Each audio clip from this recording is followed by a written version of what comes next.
Welcome to another Expats Portugal video where it is our mission to help you successfully find all the information you need about moving to and settling into Portugal.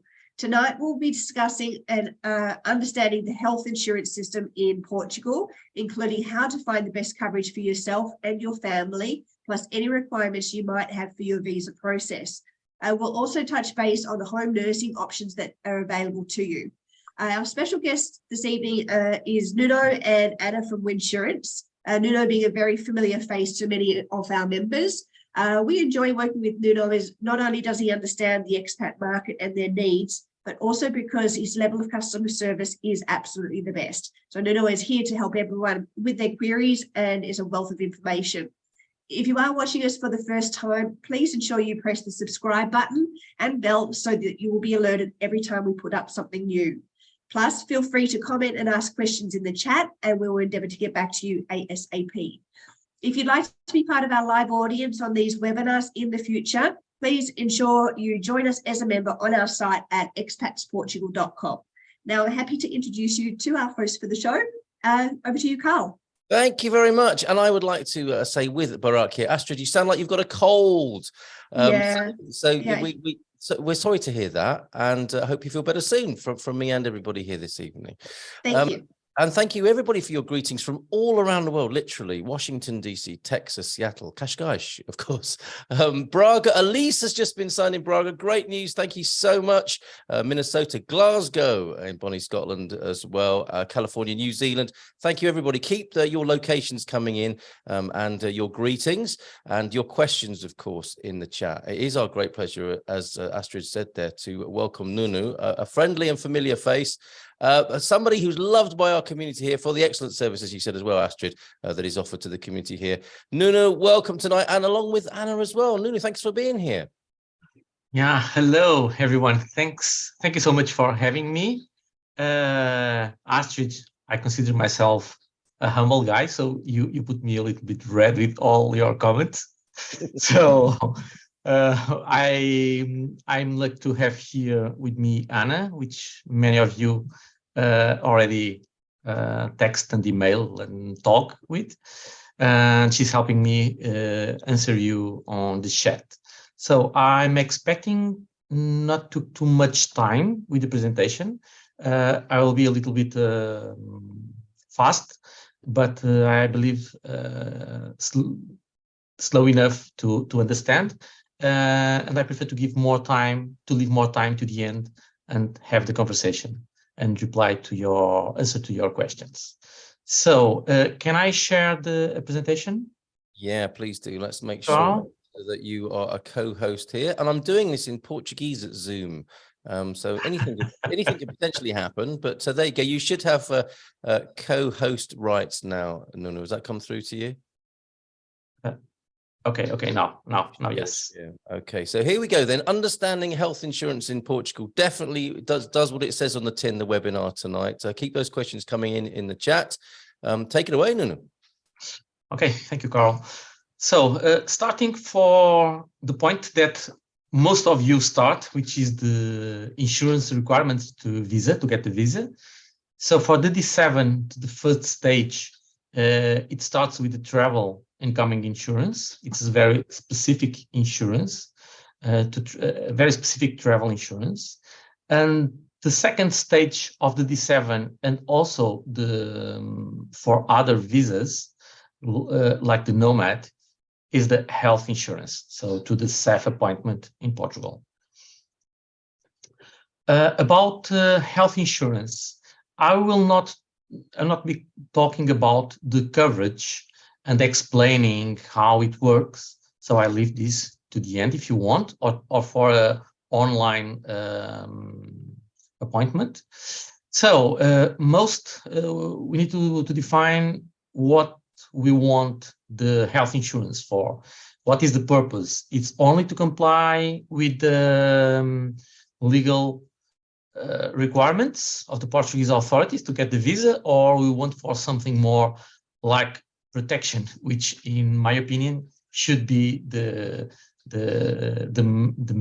key factor. Then please take into consideration some risk factors like pre-existing conditions, also risk profile. Some people are more risk taker, others are more risk adverse. So this depends on each of us. I consider that there are no such thing as the perfect and the optimal insurance policy. This depends on each of us. Most of common citizens can compare covers, limits, and premiums, but this is only a part of the health insurance. Know and be sure that it's not everything on the quote. No matter the insurer, they don't put everything in the quote. You need to understand and to know the full terms. So our suggestion is do a lot of questions. Doing the questions, you will know if the broker understand the health insurance or not. Also, there are people that are not brokers and they usually don't fully understand health insurance or even insurance, like banks, for example. Not only banks, but like banks. And also be aware that on the health insurance also consider coverage like well-being cover that works on the prevention side of the health, and also online consultations.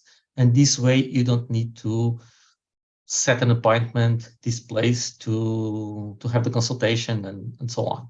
So for minor things, it's better. Just a key information about the numbers that you must have in your mind. The SNS number, phone number, and the INAM is the 112 is the common 911 of United States. So the 112 is used for emergency situations. And the other one, the green one on the green side, is for get some advice regarding something that a heal state that you could have. What are the trends of the market? Talking about penetration, and this is not about blue pills, okay?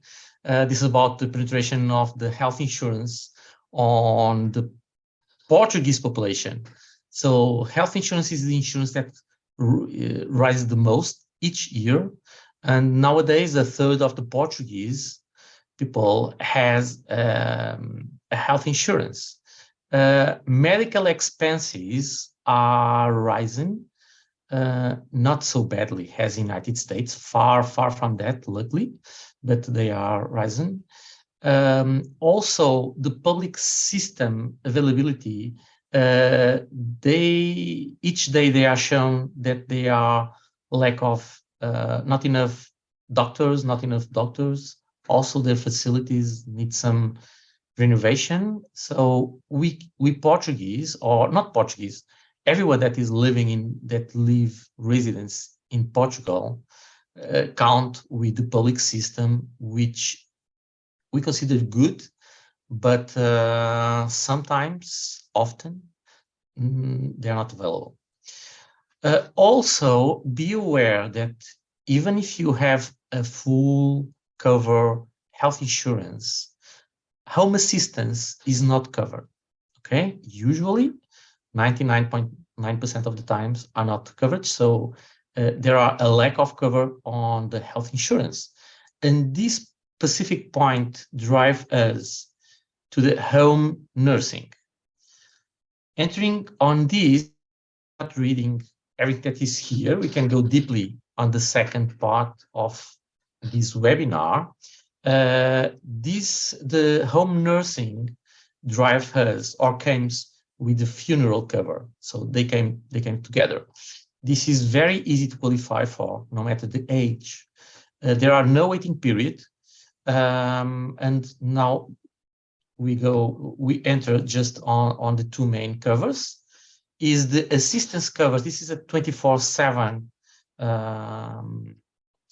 assistance. It's like a phone line, and through that we get medical and family assistance. This is an insurance focused on people above 65, so senior assistance, medical case management, so they follow the health condition during all life, and provide home assistance, nursing home, and also residential care, and a cover which is hard to find cover for after 65 years old, which is travel assistance.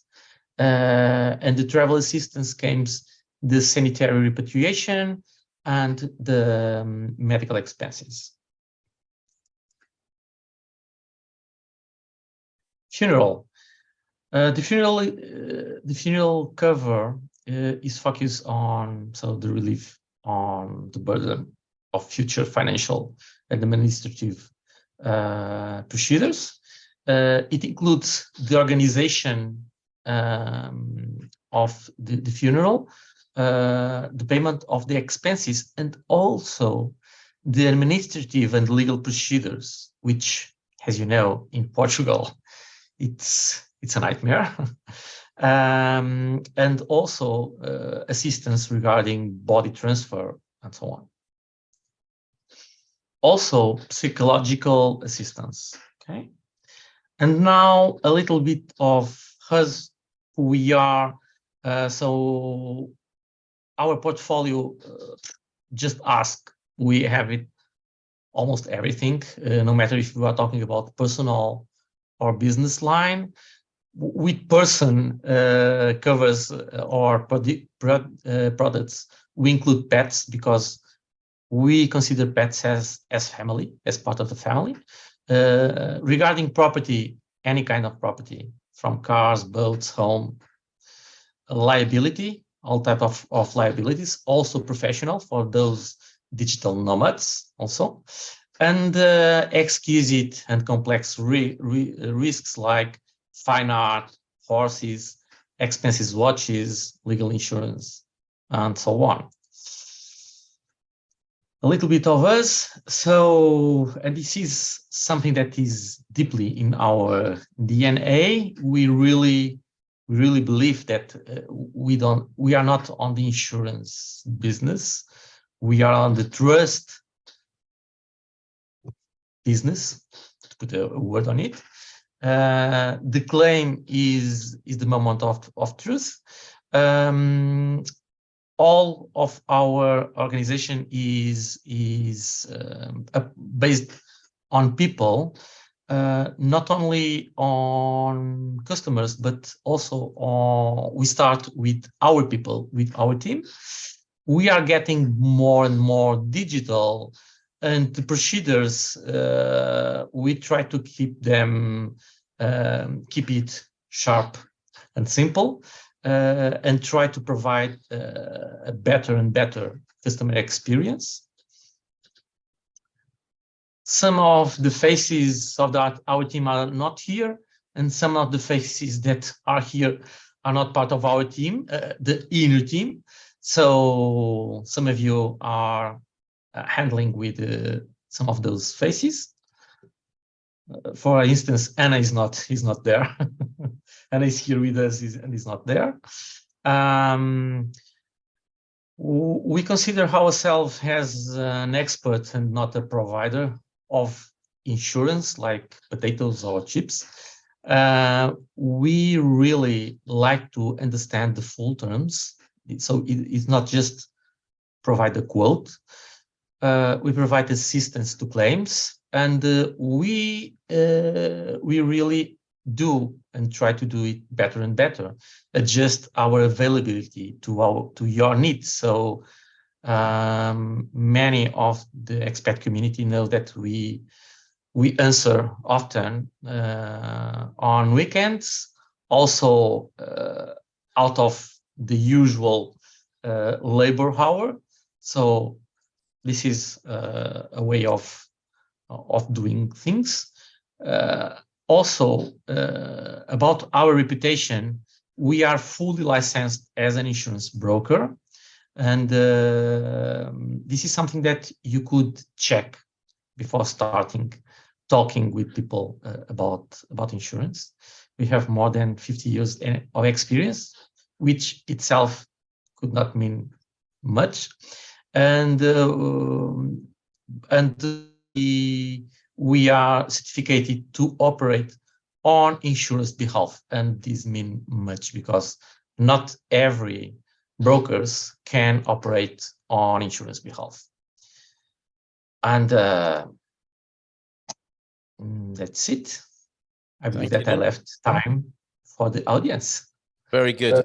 We like it when it's brief and to the point and not death by PowerPoint. You're using a different format there, which we appreciate. So thank you very much indeed for your brevity and sticking to the point there. I'm sure it will stimulate questions from our audience tonight. So that's really great.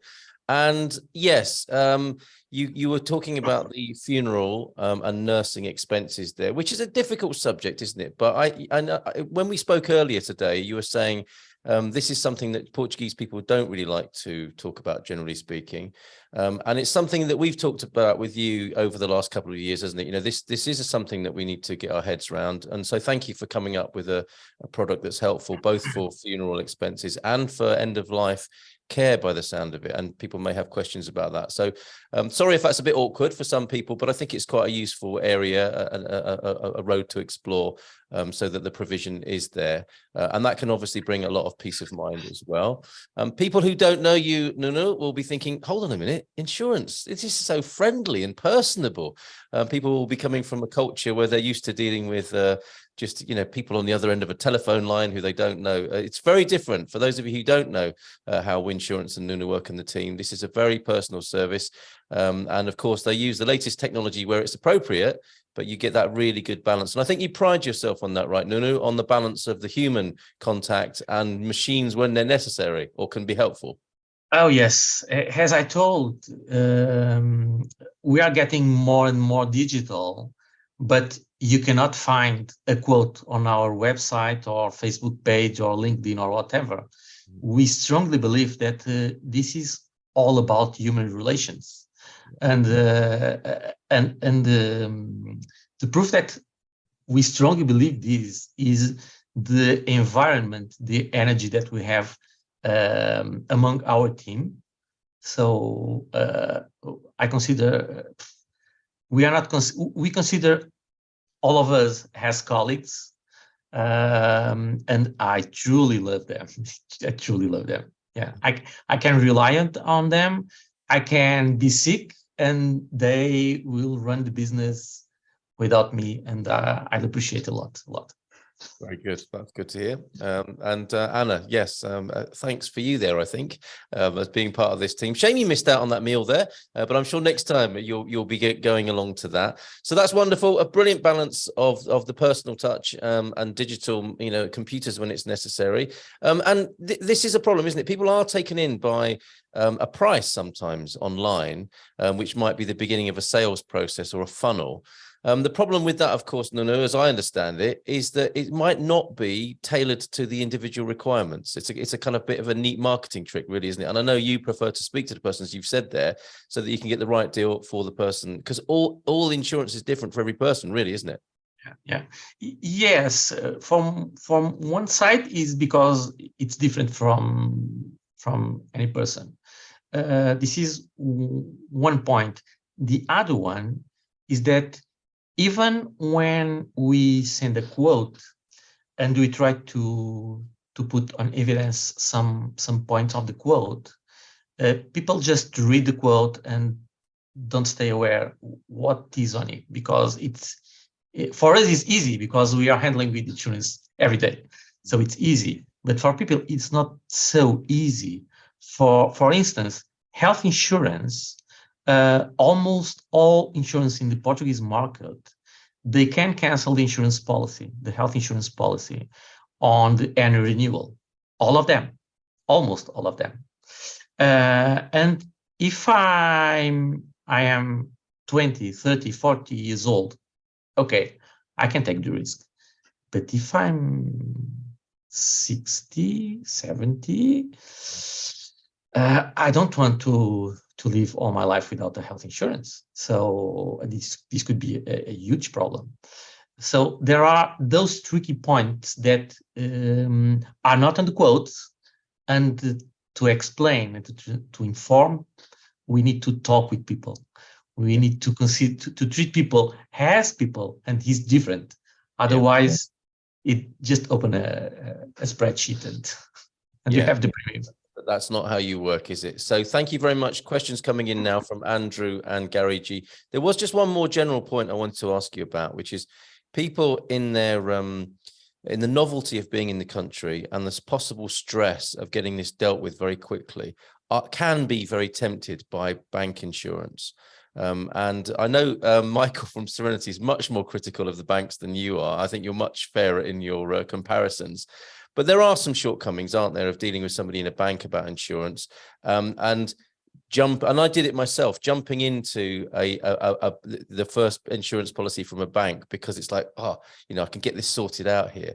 But these folks are really in banking. They're not really in health or insurance necessarily, are they? And they're incentivized to sell these products to you. What else might you say in your fair way about the banks and their approach to insurance? Well, if you find a bank manager that can answer you to your questions regarding no matter the insurance, we're talking about health, but any other, okay, you can rely on the information and you can stay with him. There are afterwards, this is when you are issuing the insurance policy, but afterwards could be a problem because if you have a claim, no bank will handle with claims. They will drive you to, you have this number, just call or send an email and assistance. Yeah. So there are two different points. One is what if you are paying for, if you know for what you are paying, and if the bank manager knows about insurance, you can rely on him, okay? And the other one is after, if you have a claim, can you count with the person that is assisting you? So that's a very good point. Or do the shutters come down at that point? Okay, fair enough. And they might only refer you to a phone line. That's really helpful. Thank you. Let's go to the specific questions then. Thank you. First in, and do please keep your questions coming in the chat. And if you prefer not to be on the recording asking your question, we will, of course, finish the recording in about 15 or 20 minutes, and then you'll be able to ask more personal questions a little bit later after the recording has ended. Explain the difference, please, then, between the initial travel insurance and the required health insurance is a question from Andrew tonight. Okay, so I believe that Andrew is talking about the D7. I think so. I think it's the insurance you need for your D7, and then what you need thereafter once you've come to the country. I think that's the distinction. Do correct me if I'm wrong there, Andrew. Yeah. So go ahead, Nuno, on as though that were the case. That is correct. Yeah. Thank you, Andrew.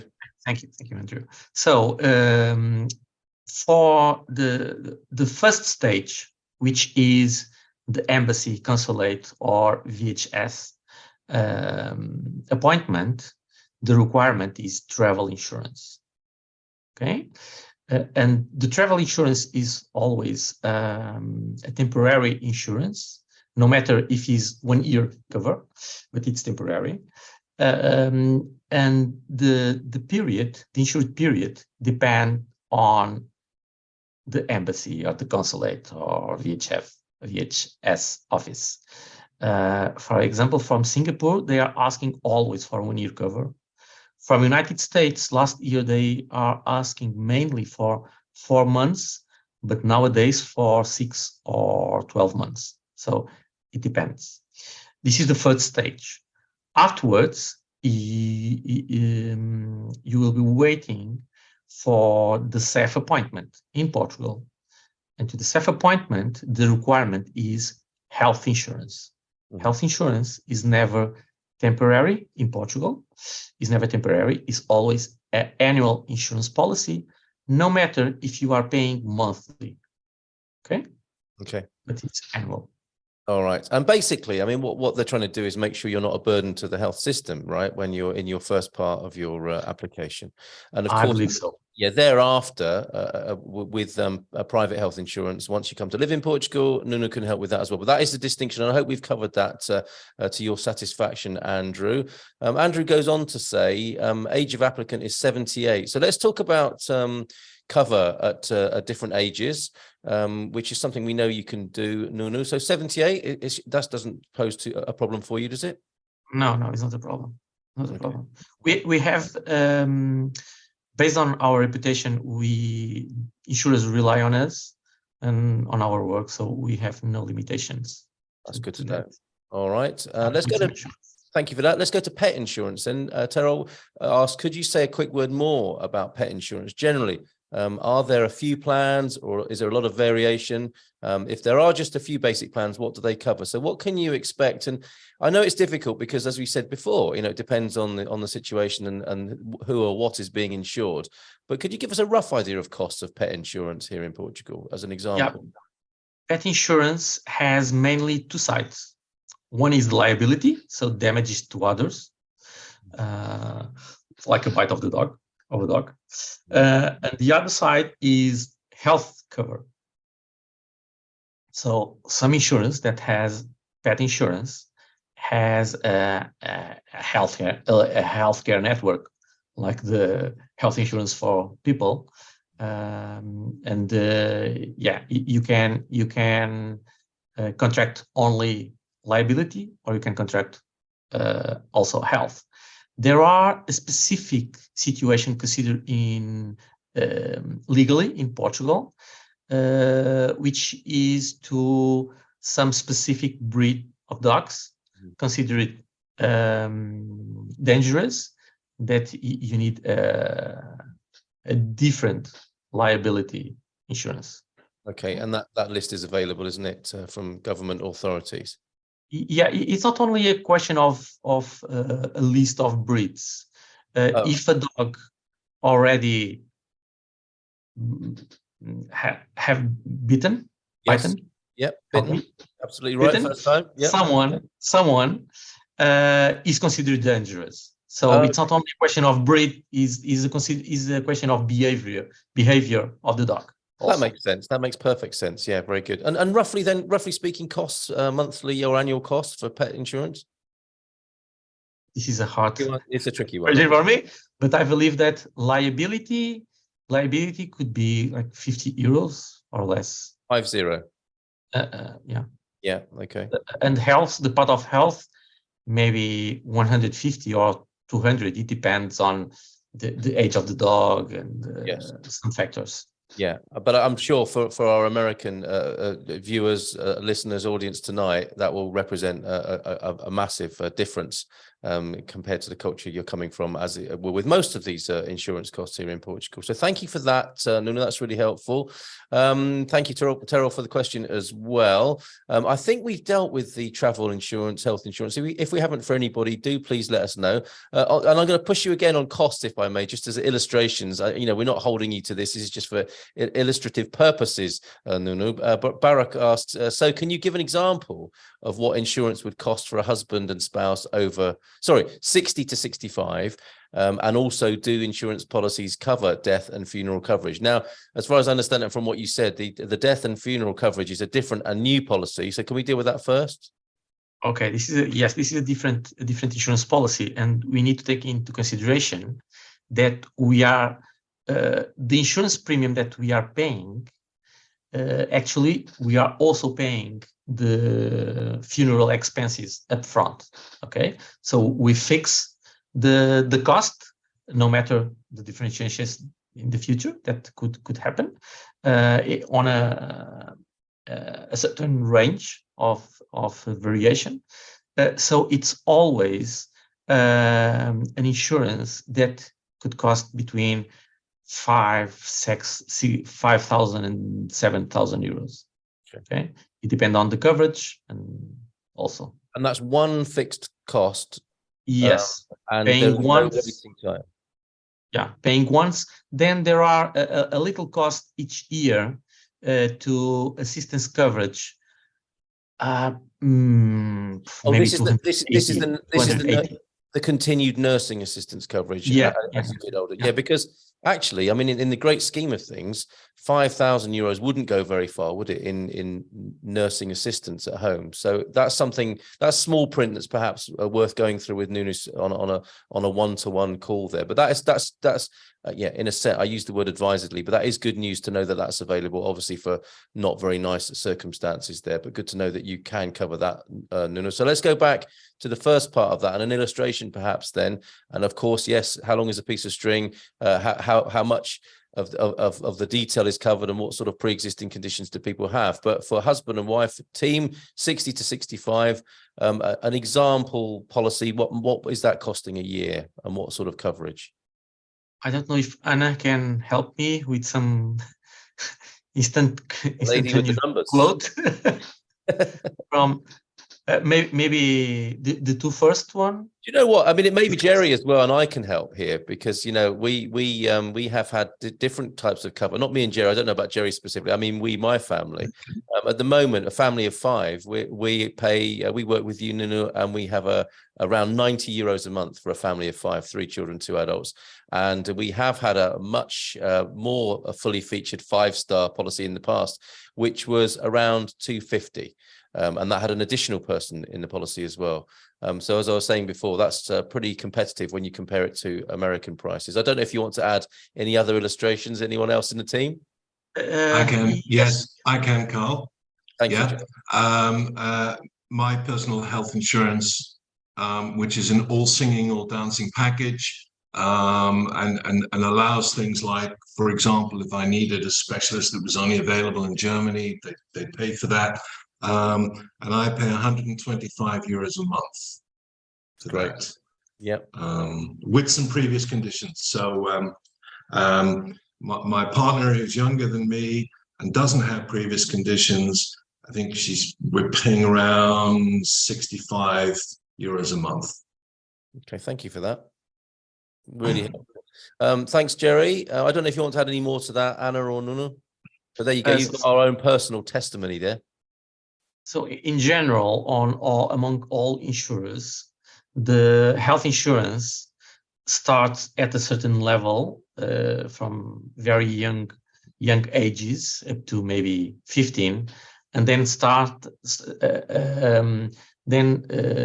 it goes down from the second or third year, I believe, and then rises up to 15 and rises more and more until the end of life. So it's like a curve. Yeah, goes down and then starts rising, but it stays flat up and above 65, I believe. It's safe. When I say it stays flat, it's not fixed for all life. So there are variations depending on the inflation, the medical expenses, and so on. Okay, thank you for that. We've got some very interesting comments from Nancy and Gary. Nancy says, finding insurance for over 70 to be very expensive, much like USA. I don't doubt you for one moment, Nancy, but that is quite unusual. It's not what we normally hear when we're talking to Nuno. And Gary, we keep getting quotes of $2,000 per month. So let's talk to you after the recording. Stick around, please, and we'll talk to you after the recording and see what Nuno can say about your specifics. We keep things fairly general, of universal appeal in this part of the recording. So let's do that. I think further clarifications required on this distinction between the D7, what's required for the D7 part of the process. Let's see if we can make sense of this for people. Hal's asking, yes, per Andrew's question, please describe the requirements and differences in coverage required during all 3 phases of the D7 process. Number 1, prior to CEF meeting, 2, after CEF meeting, but prior to residency approval. After residency is approved, that's point 3, confirm when we are eligible for Portuguese health coverage and how private insurance complements it. Now, notwithstanding some of the different requirements and interpretations of the various authorities you might deal with, Nuno, what would you say about that? Yeah, there are some confusion. That's right. That's right. Basically, because there are on the government Portuguese website, they tell what they what is the requirement, but they are not very clear regarding what they are asking for. Yeah. So many people are asking for health insurance because the requirement is medical expenses. Okay, but also in this website, the word that appears is travel. So there are no doubts that it's travel. This is for the first stage. So for the appointment with the embassy, consulate, or VHS office. Okay. After, for the self-appointment, the requirement, I didn't find this requirement on the Portuguese government website, but it's the procedure, that the way that what they are requiring, and what they are requiring is the health insurance. They don't mention any they don't do any specification regarding health insurance. We only know that they are asking for health insurance. Okay. Okay. And there are no stage 3. Yeah, okay. Well, I suppose stage 3 that's being referred to there is once you become a resident, you of course qualify for state health. You can go to and use the hospitals like anyone does as a Portuguese resident after you've had your residency approved. Now, on that note, Nuno, what would you say about that? What are the benefits at that point of then having private health insurance as well as being able to use the state system? Well, there are some medical specialties that have too long waiting lists. And when I say too long waiting lists, like 2 years long. If we have something bad or not working well inside on us, we just want to solve the problem. And we don't have 2 years to wait. This is one situation. The other situation is for minor things like a cold and we need an antibiotic. And to get an antibiotics from the pharmacy, we need an appointment with a doctor. So we need to schedule the appointment. Often we get the appointment to 4 or 6 months after, and that's useful, the appointment, okay? And he's here where the private sector, the health insurance policy, plays their cards, okay? Because it's quick to get the consultation, is quick to get the surgery, quick to get the appointment with the doctor. So it's because of this. Also, the public system is running out of doctors, is running out of nurses. The facilities need to be renovated. Yesterday, I saw in the news on the TV that we are taking like 50 years for the approval on construction a new hospital in Lisbon. 50 years, we are discussing 50 right construction. Right. So all of this is putting more and more pressure on the public system and also on the private system, because as I told before, more and more people are buying health insurance. A third of the people living in Portugal, because the public system it's just not working. The public system works very well to critical situations. Okay, so when we are in the state of being dead or alive, otherwise we must to get luck. Yeah. Okay, that's a really good answer, Nuno. Thank you, because that kind of tells you. I mean, we're not telling you what to do here. This is advisory and sort of informational, educational.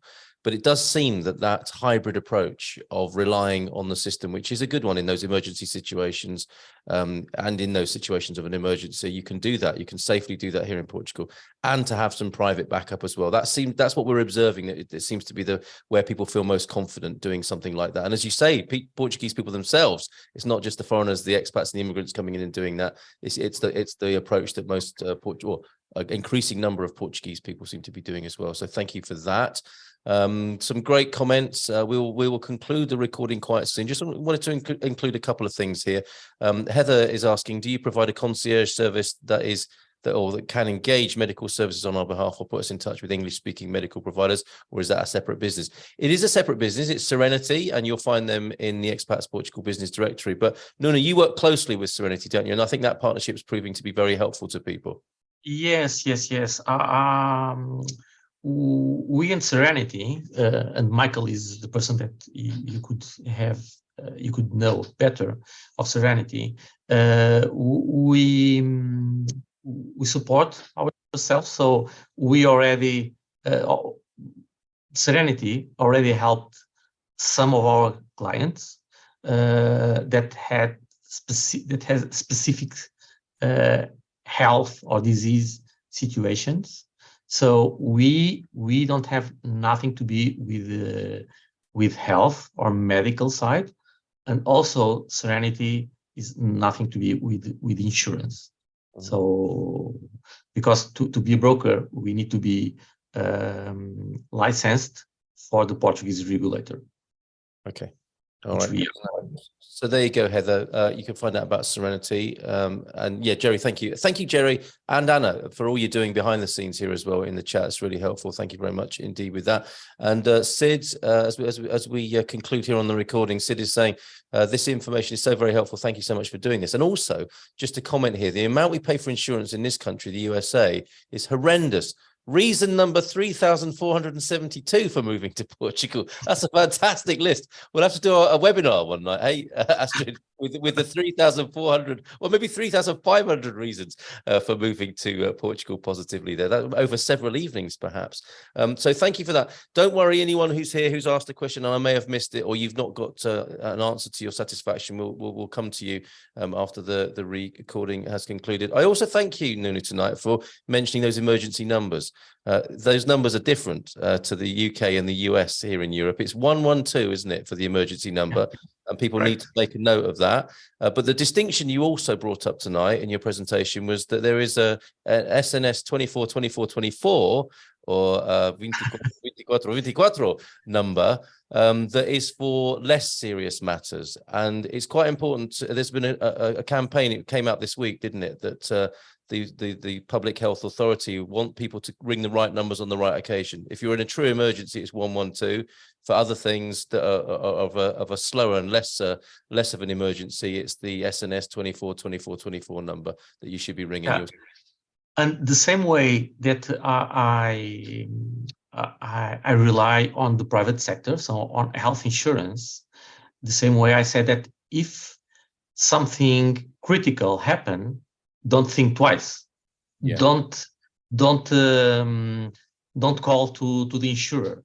Yeah. Okay, call to 112. This is the number to have in mind. 112. Yeah. Okay. And Anna, thank you so much. Make sure that you've got these numbers correctly now. 112 is the emergency number, and as Anna is saying, it's 808 24 24 24 for the less serious.